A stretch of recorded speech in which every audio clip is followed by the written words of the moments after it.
there's a moment that every new cockapoo owner reaches. It might be day 3, but it might even be week 6, when you need to nip to the bathroom or answer the door or put the bins out, and you think, I'm sure my puppy's just going to be fine for 2 minutes. And sometimes they are, and sometimes they're not. And what comes next is crying and scratching at the door, or a puppy who's completely different by the time you come back in.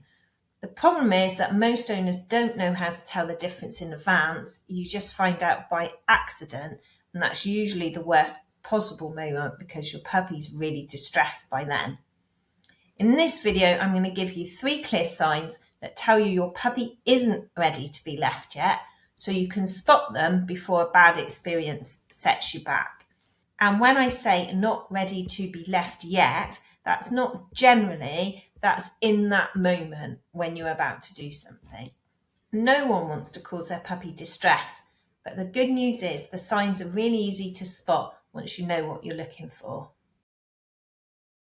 Most people assume that being able to be left is about time and age, by 8 weeks, by 10 weeks, by 12 weeks, as if there's a date on the calendar when it becomes fine to leave your puppy.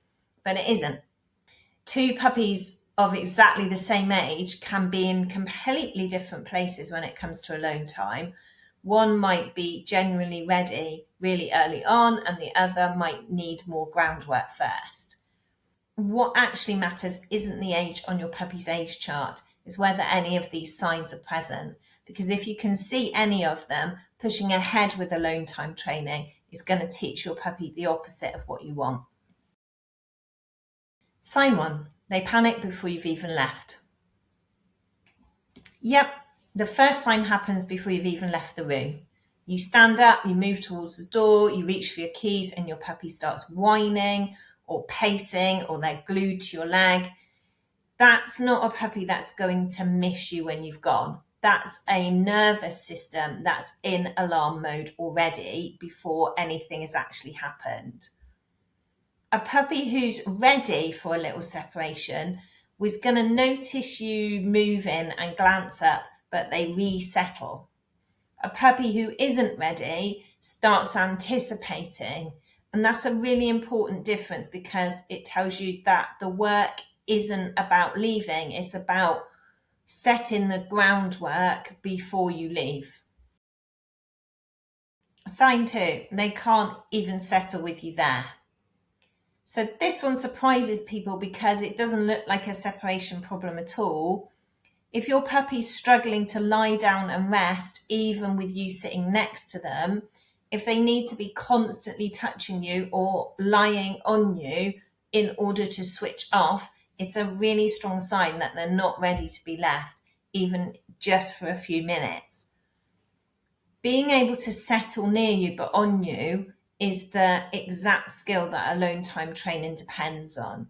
And if they can't do that, asking them to cope with you leaving the room is asking for a massive big step that they haven't practiced at all. Sign 3, it gets worse each time, not better. The third sign is about the pattern over several attempts to leave them, not just once. So they fuss the first time you go away, and that's normal. That's just a puppy adjusting. But if the trend is that they start to escalate, if they get louder or it gets longer or they get more distressed than the time before, the opposite is happening. The experience is reinforcing, making stronger the worry about you leaving rather than resolving it.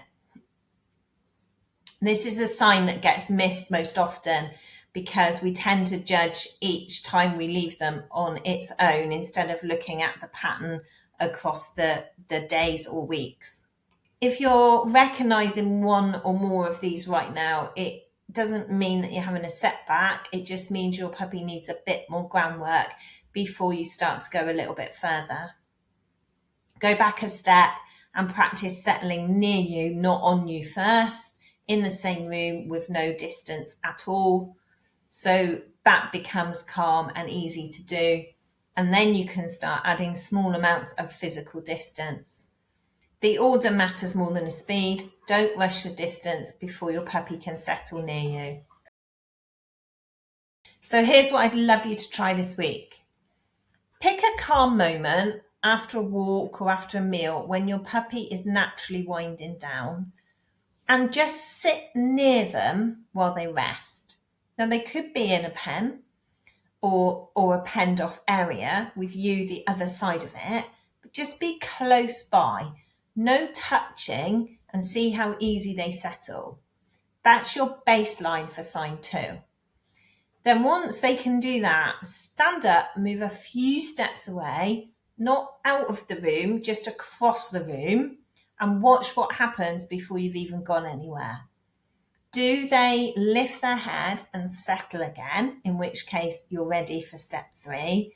If they don't, if they get up and follow you, go back to just sitting close to them but not touching. If you can do that once a day and just notice the pattern, you'll find out where your puppy actually is in their alone time training and what to work on next. So let's bring all this together. Readiness for alone time isn't about your puppy's age. It's about whether they panic before you've left, whether they can settle near you but not on you, and whether repeated attempts to leave them are getting easier or harder. If you're seeing any of those 3 signs, it's simply useful information, not a failure. Just go back a step and build the groundwork properly. It's so important with cockapoos. If you would like a clear step-by-step guide on how to build alone time properly, I have put together a free alone time guide for cockapoo owners that walks you through exactly how to do this at your puppy's pace. The link is in the description below. And if you would like to work through what's happening with your specific puppy, we do offer a limited amount of one-to-one sessions where we can look exactly at what's going on and put a plan together that fits you, your puppy, and your family. If this video helped, a like really does make a difference. Hit subscribe while you're there, and please share with other cockapoo families who may be struggling with these little Velcro dogs. I'll see you in the next video.